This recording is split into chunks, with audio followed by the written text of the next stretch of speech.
নমস্কাৰ ডিব্ৰুগড়ৰ অন্যতম স্বেচ্ছাসেৱী অনুষ্ঠান সহায়ৰ হাত উদ্যোগত বৃদ্ধাশ্ৰম বস্ত্ৰ সামগ্ৰী বিতৰণ কৰা হয় ডিব্ৰুগড়ৰ লেকাই ঠাকুৰ থানত পূজাশ্ৰী বৃদ্ধাশ্ৰমত থকা বৃদ্ধাসকলক কম্বল চাবোন খাদ্য সামগ্ৰীৰ লগতে অত্যাৱশ্যকীয় সামগ্ৰী বিতৰণ কৰে সহায়ৰ হাত স্বেচ্ছাসেৱী সংস্থাই উল্লেখযোগ্য যে বিগত প্ৰায় এটা বছৰে ডিব্ৰুগড়ৰ বিভিন্ন প্ৰান্তত সামাজিক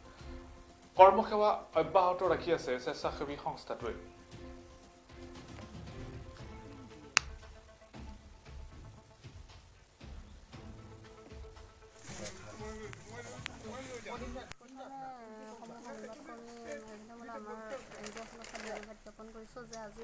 আজি আমাৰ নিউজত প্ৰকাশ কৰাৰ কাৰণে আমি আহিছোঁ ইয়ালৈ শুনি আছিলোঁ বন্ধুসকল আজি আইতা ককাহঁতৰ ওচৰলৈ আহিছোঁ কিবা অকণ সহায় কৰোঁ বা তেওঁলোকক কিবা এটা দিওঁ বুলিকৈ আহিছিলোঁ তেনেকৈ আমি প্ৰতিটো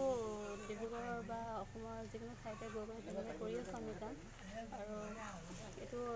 বৰ্তমান আমি চৰকাৰৰ পৰা তেনেকৈ সহায় পোৱা নাই আমি ৰাইজৰ পৰা সহায় লৈ তেনেকৈ তেওঁলোকক যি পাৰোঁ কৰি আছোঁ আৰু তেনেকৈ কৰি যাম বুলি আশা কৰিছোঁ আপোনালোকৰ সকলো চেনেললৈ মই মোৰ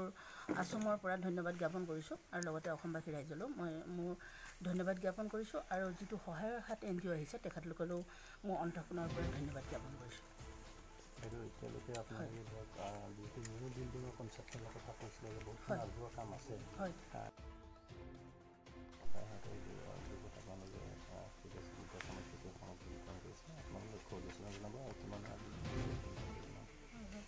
নমস্কাৰ আমি সমূহ সংবাদ মাধ্যমলৈ আমাৰ আপোনাৰ NGO তৰফৰ পৰা সহায় হাত তৰফৰ পৰা আন্তৰিকতা অভিনন্দন জ্ঞাপন কৰিছোঁ আৰু আমি আজি আপোনাৰ প্ৰগ্ৰামটো লৈছোঁ যে কি ইয়াত আপোনাৰ লেকাই ঠাকুৰথান বৃদ্ধাশ্ৰম পূজাশ্ৰী বৃদ্ধাশ্ৰমত আজি আহিছোঁ আমি সহায় হাত NGO তৰফৰ পৰা ধৰক ককা আইতাহঁতক গৰম কাপোৰ বা কিবা আপোনাৰ তেনেকৈ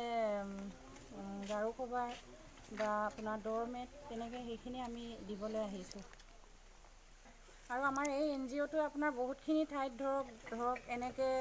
যোনবিলাক ধৰক আপোনাৰ বৃদ্ধা বা ৰাস্তাই ঘাটে পৰি থাকে আমি তেনেকুৱা মানুহক বহুতখিনি সহায় কৰি আহি আছোঁ